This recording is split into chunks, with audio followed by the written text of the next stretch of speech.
माँ तू सबसे प्यारी है, माँ तू जग में न्यारी है।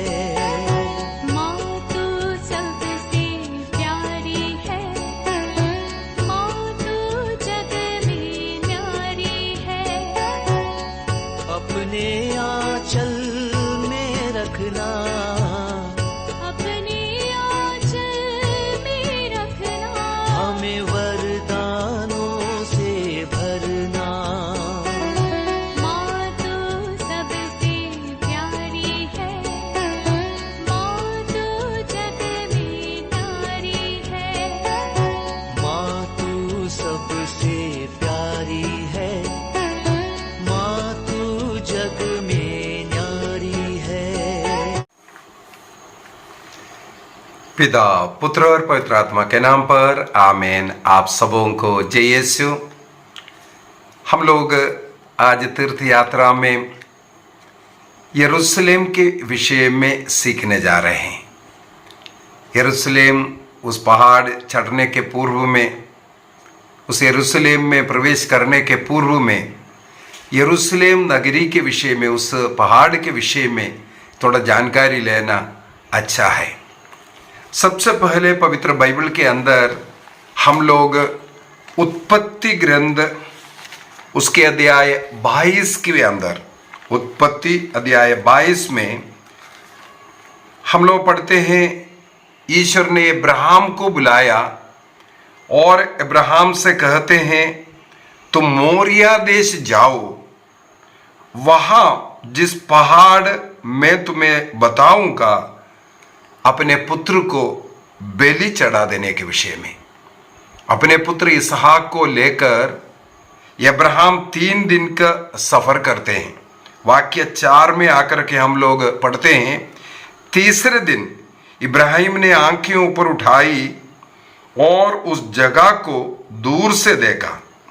इसके बाद इब्राहिम ने अपने सेवकों को वहां रुककर खड़ा किया। इसके बाद बेटे का बलि अर्पित करने के लिए उस पहाड़ पर चढ़ते हैं। वहां पर वाक्य 9 में हम लोग पढ़ते हैं, एक वेदी अब्राहम ने बनाई और उस वेदी जहां बनाया वहां पर अपने पुत्र को बलि अर्पित करने के लिए उसने तैयार किया। तब वाक्य 11 में हम लोग पढ़ते हैं, प्रभु का दूत स्वर्ग से पुकारा, इब्राहिम इब्राहिम करके पुकार रहे हैं और बालक पर हाथ ना उठाने का। और उन्होंने आंखें उठा करके देखा तो झाड़ी में फंसे हुए एक मेढ़े को दिखाई दिया। वाक्य 13 के अंदर इब्राहिम ने आंखें ऊपर उठाई और सींगों से झाड़ी में फंसे हुए एक मेढ़े को देखा और अब्राहम ने उस जगह का नाम प्रभु का प्रबंध अर्थात यहोवा यीरे, पर्वत पर प्रभु प्रबंध करता है, ये नाम डाला।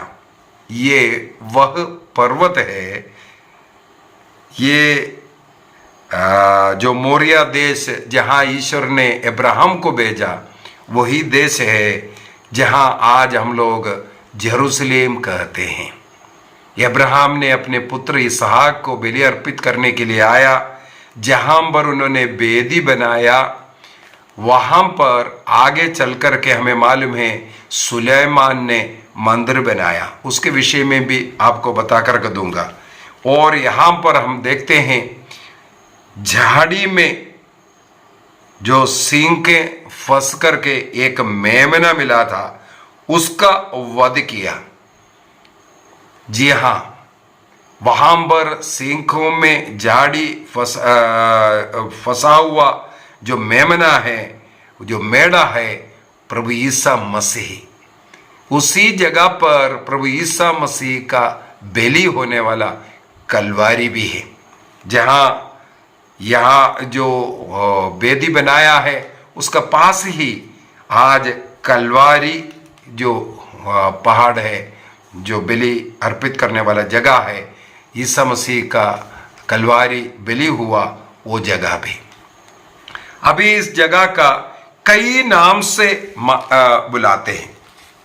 जो यरूशलेम उस पहाड़ को कभी कभी हम लोग, जैसे यहां पर लिखा हुआ है मोरिया पहाड़, या बाइबल में अनेकों जगहों पर माउंट सायोन, सियोन कर करके लिखा हुआ मिलेगा। और हमें मालूम है स्तोत्र ग्रंथ 120 से लेकर के 134 तक, साम 120 से लेकर के 134 तक ये जो गीत लिखा हुआ है, साम लिखा हुआ है, इस सियोन पर्वत चढ़ते वक्त यहूदी लोग गाना के रूप में, गीत के रूप में इसको गाते थे। इस पहाड़ को चढ़ने के लिए, सियोन पहाड़ चढ़ने के लिए, अर्थात यरूशलेम की उस पहाड़ चढ़ते वक्त इस स्तोत्र को गाते थे। स्तोत्र ग्रंथ 120 से लेकर के 134 तक जो 14 साम जो है वो इस पहाड़ चढ़ने के लिए ही लिखा हुआ है। तो इस पहाड़ को दूसरे एक नाम से पुकारता है, टेम्बल माउंट कहते हैं, जैसे सियोन पर्वत कहते हैं, या दाऊद नगर कहते हैं, यरूशलेम कहते हैं। इस प्रकार कई नामों से इस जगह को जानते हैं। यहां वहां थोड़ा सा फर्क होगा, लेकिन पर्वत पहाड़ वो एक ही है। इसको भी हम लोग थोड़ा सा समझेंगे। दूसरा, इस जगह का नाम जैसे दाऊद नगर आना, इसके पीछे भी कारण है। यदि हम सामुएल का दूसरा ग्रंथ उसके अध्याय 5 को पढ़ेंगे, 2 सामुएल चैप्टर 5, हमें मालूम है ईश्वर ने साउल के जगह पर दाऊद को राजा के रूप में अभिषेक किया, और सबसे पहले करीब 7.5 वर्षों तक वो हेब्रोन में राजा बनकर के रहा, क्योंकि केवल यूदावासी उनको स्वीकार किया, अन्य लोग स्वीकार नहीं किया था। लेकिन बाद में चल करके हमें मालूम है दाऊद को पूरे इस्राएल का 12 गोत्रों का राजा के रूप में अभिषेक मिला, और कुल मिलाकर के 40 वर्ष वह राजा बनकर रहा। जब सभी लोग इनको राजा के रूप में स्वीकार किया, तब हम लोग पढ़ते हैं सामुएल का ग्रंथ, दूसरा ग्रंथ अध्याय 5 वाक्य 6 से, 2 सामुएल चैप्टर 5 वर्स 6 ऑनवर्स हम लोग पढ़ते हैं, राजा ने यरूशलेम जाकर के यबूसियों पर, जो वहां के निवासी थे, इसका मतलब यरूशलेम में यबूसी लोग रहते थे, और 4 दीवारी भी होता था।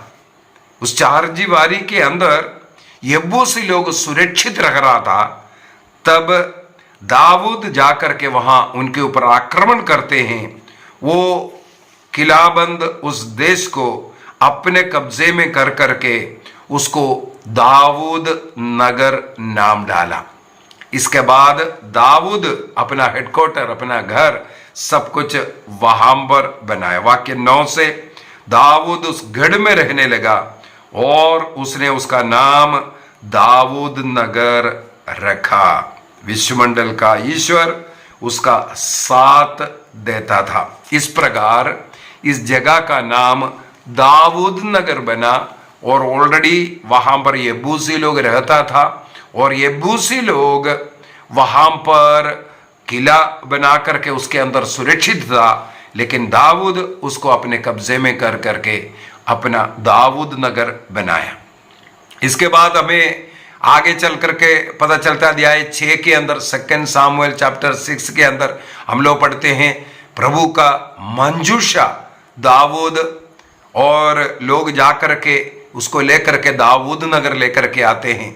उस तंबू को रखने के लिए एक विशेष जगह उन्होंने बनाया, वहां पर उसको रखा। इसके बाद जनगणना हुआ था, इस कारण वहां पर महामारी आए, लोग मरने लगे। और हम लोग आगे चल करके अध्याय 2 सामुएल चैप्टर 24 अध्याय 24 में हम लोग पढ़ते हैं उस महामारी के कारण हजारों लोगों का मृत्यु हो रहा था। दर्द में दाऊद आकर के प्रभु से प्रार्थना करने लगे। एक ही दिन में 70,000 लोग 70,000 लोगों का मृत्यु हो चुका था। तब प्रभु ने इनकी प्रार्थना सुना। उन्होंने अपना पाप, अपने गलती को स्वीकार किया। मैंने पाप किया है, वाक्य 17 के अंदर 2 सामुएल चैप्टर 24 वर्स 17, मैंने पाप किया है, मैंने ही अपराध किया है। इन भेड़ों ने क्या किया, तेरा हाथ मुझे और मेरे परिवार को दंडित करे बोल करके वो रो करके प्रार्थना करने लगे।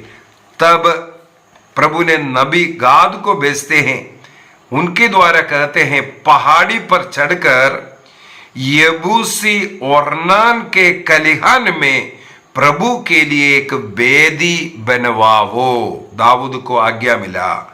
इस प्रकार राजा दाऊद वाक्य 24 में जाकर के मैं तो रुपया देकर वस्तुएं तुमसे मोल लूंगा, मैं प्रभु अपने ईश्वर को मुफ्त में प्राप्त होम बलियां नहीं चढ़ाना चाहता, ये बोल करके चांदी के 50 शेकेल दे करके वहां ओर्नान का कलिहान खरीदते हैं।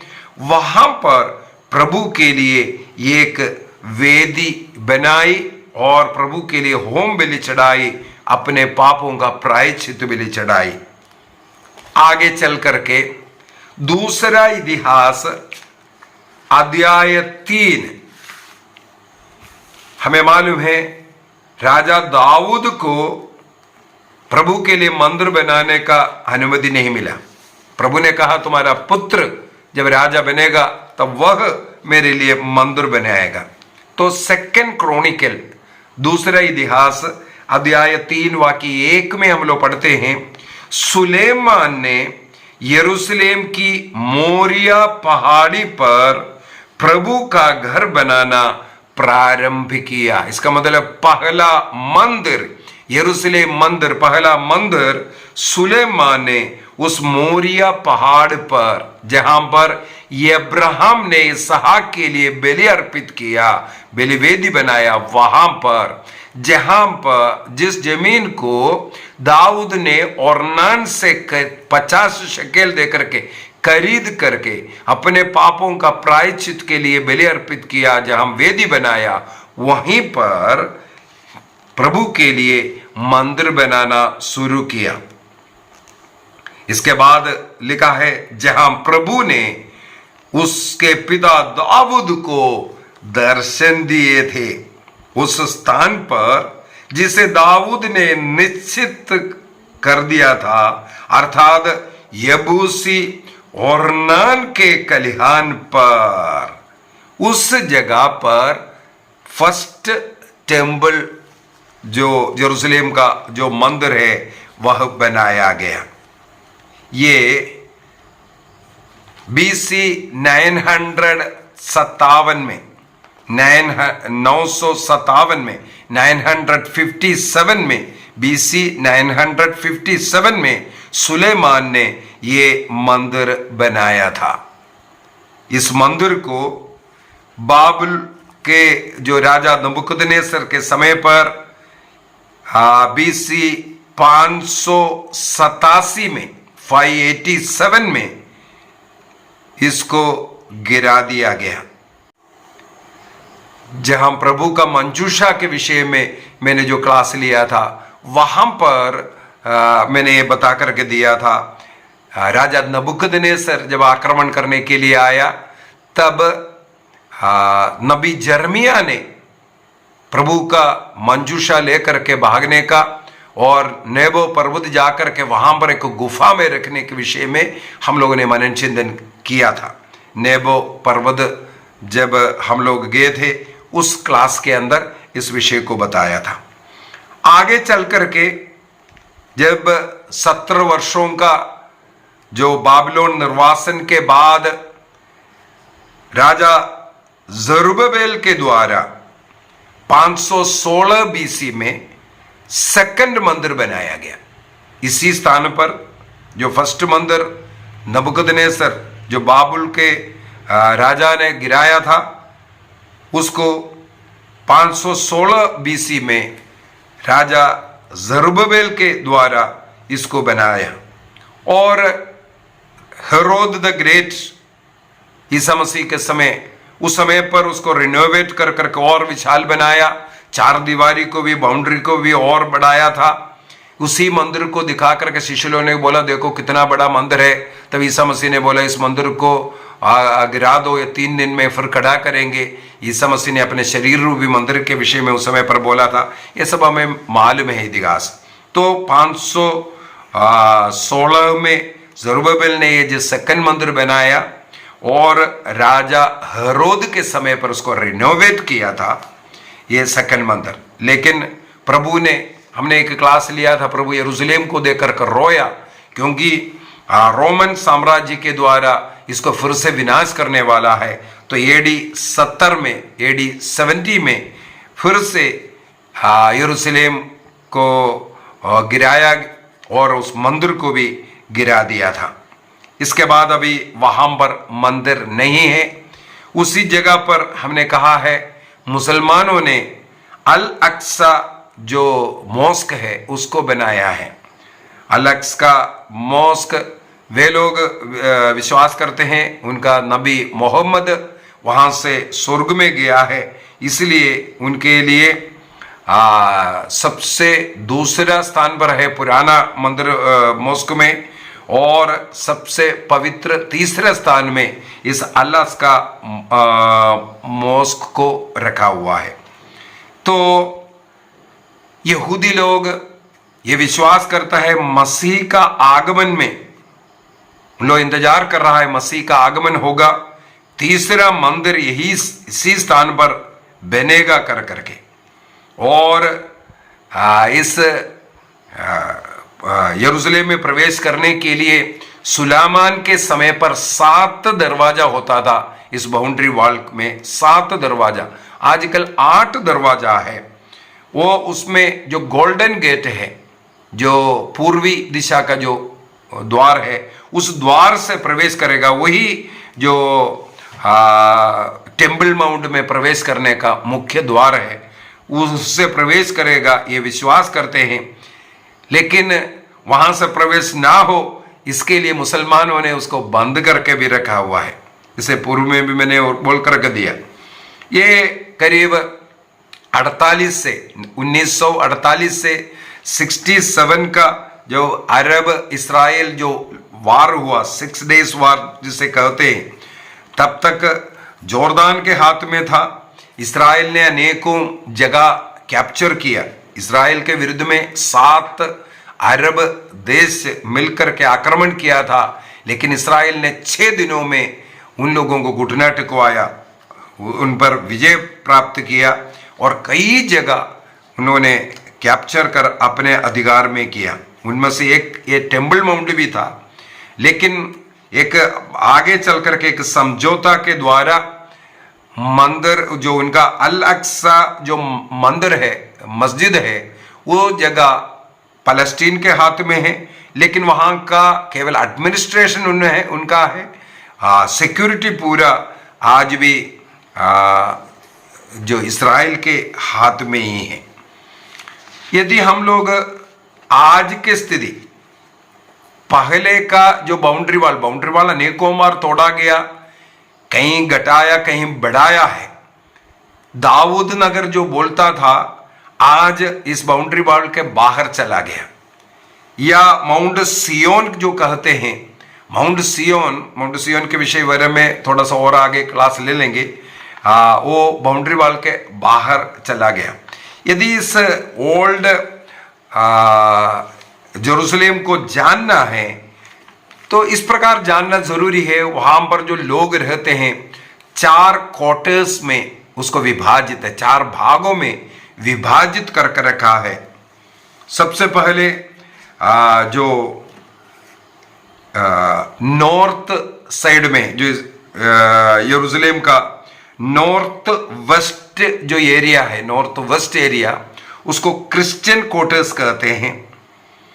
और नॉर्थ ईस्ट जो साइड है उसको मुस्लिम क्वार्टर्स कहते हैं। और यदि हम देखें साउथ वेस्ट में आर्मेनियन क्वार्टर्स है और साउथ ईस्ट में जूविश क्वार्टर्स है। और जहां जो अल अक्सा मंदिर है, मस्जिद है, वो टेम्पल माउंट कहते हैं, जहां यरूशलेम मंदिर था। यरूशलेम मंदिर के जगह पर केवल आज एक दीवार रह गया, बाकी सब तोड़ा हुआ है। उसी स्थान पर मुस्लिम्स का अल अक्सा जो मस्जिद है, केवल वहां पर जो वेस्टर्न साइड में उसको वेलिंग वॉल कहते हैं, वहां यहूदी आकर के प्रार्थना करते हैं। और जो अल अक्सा जो मॉस्क जो यहाँ है वो पैलेस्टीन के अंडर में है। उसके ऊपर जो सोना कलर का जो डोम दिखता है उसको डोम ऑफ रॉक कहते हैं, क्योंकि उसके नीचे अब्राहम ने इसहाक का जो बलि अर्पित किया, वो जो वेदी बनाया था वो एक पत्थर है, इसलिए उसको डोम ऑफ रॉक कहते हैं। इसी जगह पर यरूशलेम मंदिर भी था। मंदिर का केवल एक दीवार रह गया है, जिसे हम लोग वेलिंग वॉल या वेस्टर्न वॉल कहते हैं, पश्चिमी वॉल जो कहते हैं। इसका मतलब है इस स्थान को सबसे पहले मोरिया पहाड़, उत्पत्ति ग्रंथ अध्याय 22 के अनुसार हम लोगों ने देखा। और ओरनान से खरीदने वाला दाऊद ने जो खरीदा 50 शकेल दे करके, 2 सामुएल चैप्टर 24 में, वाक्य 24 से आगे हम लोगों ने मनन चिंतन किया, वो जगह है। इसके बाद सुलेमान ने वहां पर जो मंदिर बनाया था, दूसरा इतिहास अध्याय 3 वाक्य 1 से हम लोगों ने पढ़ा था, उसी जगह पर मंदिर बनाया था।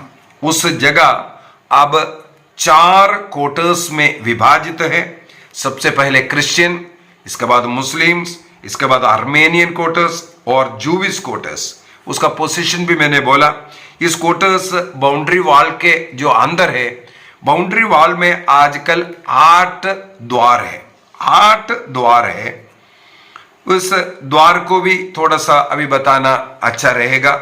सबसे पहला जो वॉल जो गेट जो हम लोगों को जो दिखाई देता है, यदि हम लोग जैतून पहाड़ से देखते वक्त जो डबल गेट जो दिखता है, वो गेट बंद है।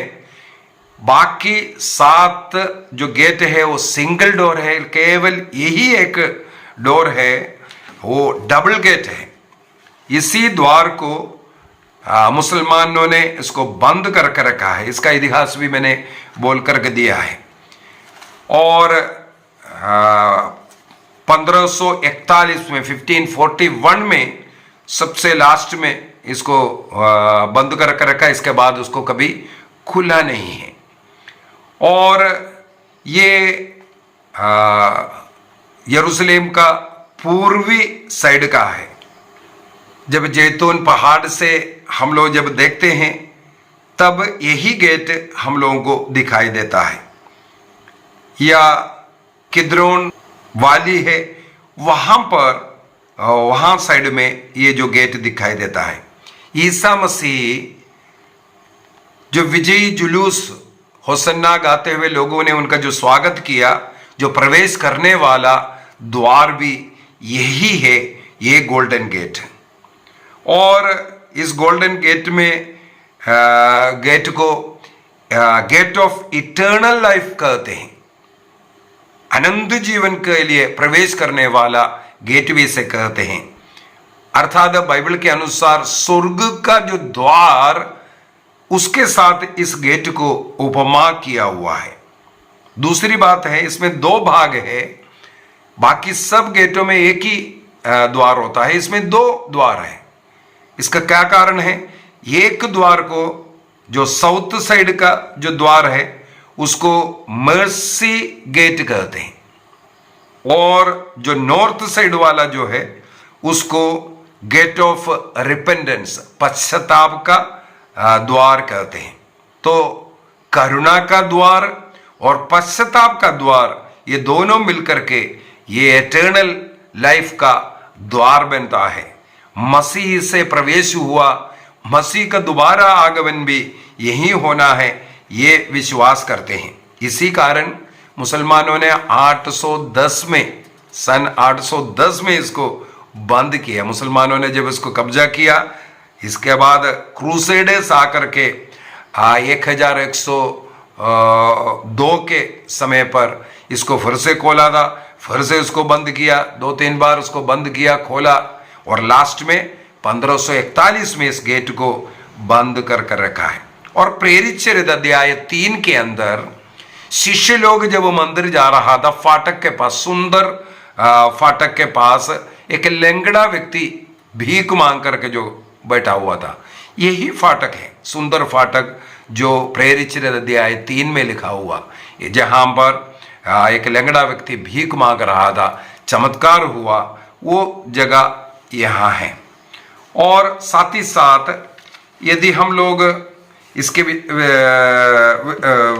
बारे में और थोड़ा सा स्टडी करें, कई ऐसा पुराना आइकन मिलेगा, जो फोटोज मिलेगा, जहां माता मरियम की मां अन्ना और उनके पिता दोनों एक दूसरे को चुंबन देता हुआ, अर्थात वे जब यरूशलेम मंदिर आकर के प्रार्थना किया तो उनके बुजुर्ग अवस्था में माता मरियम का जन्म होने का, इस गेट को दिखाते हुए, इस गेट के सामने वे एक दूसरे को चुंबन देने का कई तस्वीर आपको देखने के लिए मिलता है।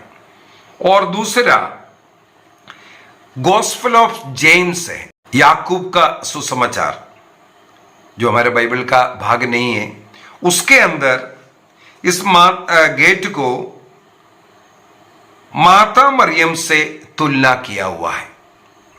माता मरियम के पवित्रता को दर्शाता है। इस द्वार से प्रभु प्रवेश किया, इसलिए द्वार हमेशा के लिए बंद रखा गया है। इसको तुलना किया है माता मरियम का कन्यत्व को दर्शाने के लिए।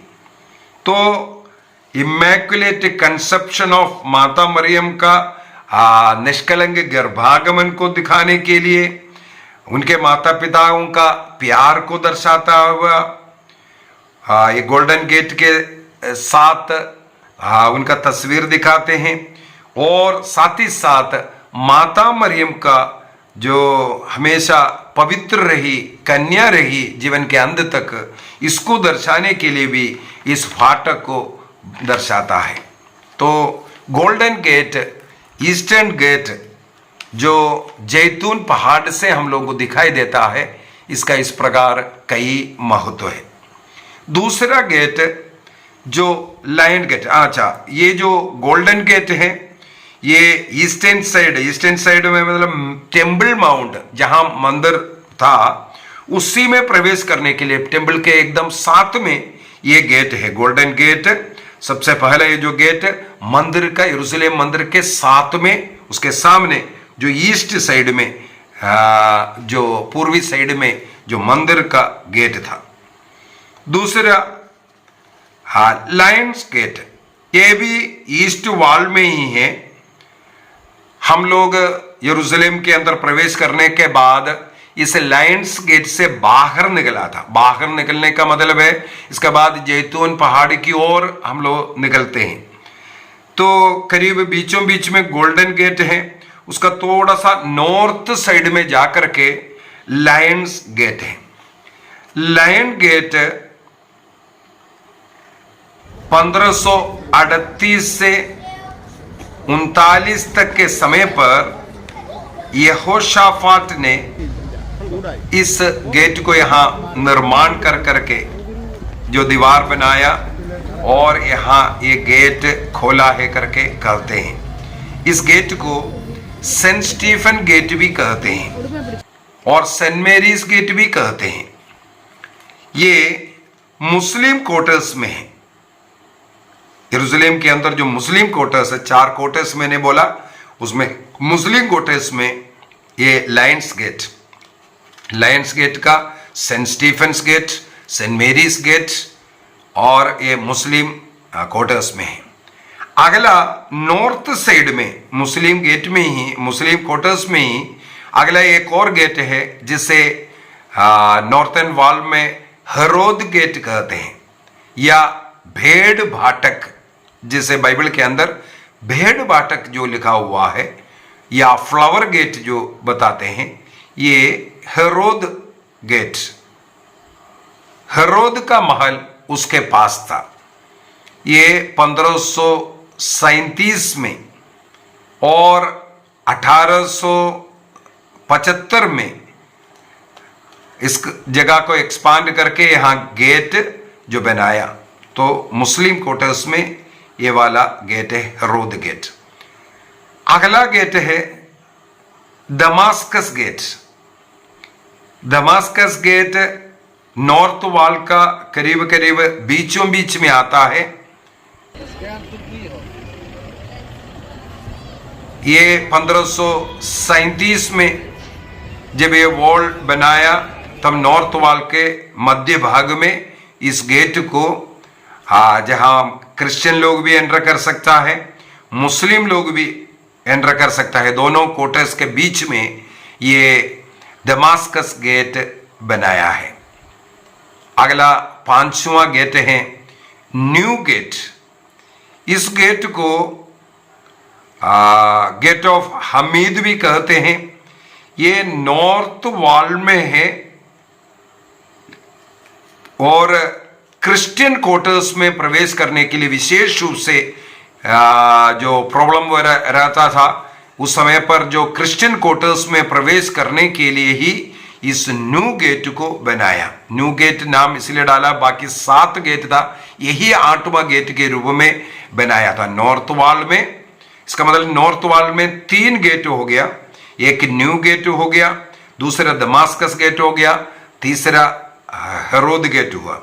और ईस्ट वॉल में 2 गेट, एक तो मध्य में मंदिर के पास में गोल्डन गेट, और थोड़ा सा नॉर्थ में जाकर के लायंस गेट मिला। अभी वेस्ट साइड में हम लोग यरूशलेम में प्रवेश किया था जाफा गेट से।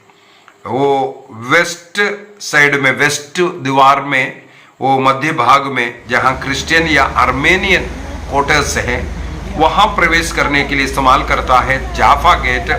और सबसे भीड़ वाला गेट भी ये जाफा गेट है। विशेषकर गोलगोता सब जाने के लिए सब लोग यही गेट को इस्तेमाल करते हैं। तो हम लोग यरूशलेम में जब प्रवेश किया, जाफा गेट से हम लोग प्रवेश कर लायंस गेट से, अर्थात सेंट स्टीफन्स गेट से ईस्ट की ओर हम लोग पर निकला था। वेस्ट से प्रवेश कर ईस्ट से हम लोग बाहर निकल करके आया था। और इसका निर्माण 1530 से 40 के बीच में जब ये दीवारें बन रहा था, तब इसको बनाया है। अगला गेट है सहन गेट। ये जूविश क्वार्टर्स में प्रवेश करने के लिए जो साउथ वॉल के करीब करीब मध्य भाग में इसको बनाया है। साउथ वॉल का मध्य भाग में बनाया हुआ गेट है सहन गेट। ये भी करीब 1540 में इस गेट को भी बनाया है। इसके बाद एक और गेट है, वही जूविश क्वार्टर्स में आता है, जिसे ढंग गेट कहते हैं। इसको सिल्वान गेट भी कहते हैं। वो साउथ वॉल का ईस्ट साइड की ओर जाकर के हैं। ये भी करीब 1540 में जो ऐसे अन्य जो द्वार खोला बनाया है, उस समय पर बनाया है। इस प्रकार 8 द्वार यरूशलेम के चारों तरफ है। सबसे पहले गोल्डन गेट, उसका क्या महत्व है हम बता दिया। Lion Gate, Herod Gate, Damascus Gate, New Gate, Jaffa Gate, Zion Gate एवं ढंग गेट। तो इस प्रकार 8 गेट से यरूशलेम के अंदर प्रवेश कर सकता है। 4 क्वार्टर्स हैं, Christian, Armenian, Muslims and Jewish. और जहां टेम्पल मंदिर था उसको टेम्पल माउंट भी कहते हैं। तो आज यरूशलेम का तकरीबन, आप लोगों को एक रूप मैंने बता कर दिया।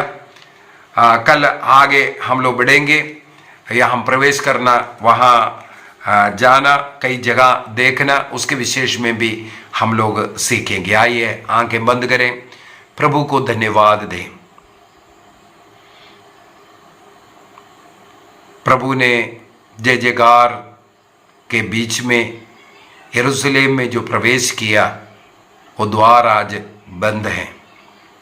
जिस द्वार को एटर्नल लाइफ का द्वार कहते हैं, अनंत जीवन का द्वार, स्वर्ग राज्य का प्रतीक, हम सबों को इसके लिए बुलाया है, स्वर्ग राज्य के लिए बुलाया है। यरूशलेम को नवीन यरूशलेम से बाइबल में दिखाया, वो स्वर्ग राज्य का एक प्रतीक मात्र है। यहाँ का, इस भूमि का यरूशलेम, यहाँ कोई शांति नहीं। यरूशलेम शांति का देश होना चाहिए था, यहाँ शांति भरा हुआ है, लड़ाई झगड़ा, आज भी वहाँ लड़ाई है, अशांति है। हम शांति के लिए प्रार्थना करें, यहूदियों को उनका हक मिल सके, सबों को प्रार्थना करने का आज़ादी मिल सके, वो जगह प्रार्थना का घर बन जाए। प्रार्थना करें, सब देशों के बीच में शांति आवे, प्रेम भाईचारा आवे। हमारी इस तीर्थ यात्रा के द्वारा, और इसको आप सुन रहे, सीख रहा है, इसके द्वारा आपको भी प्रभु का अनुग्रह आशीष मिलता रहे। पिता, पुत्र और पवित्र आत्मा के नाम पर आमीन। आप सबों को जय यीशु।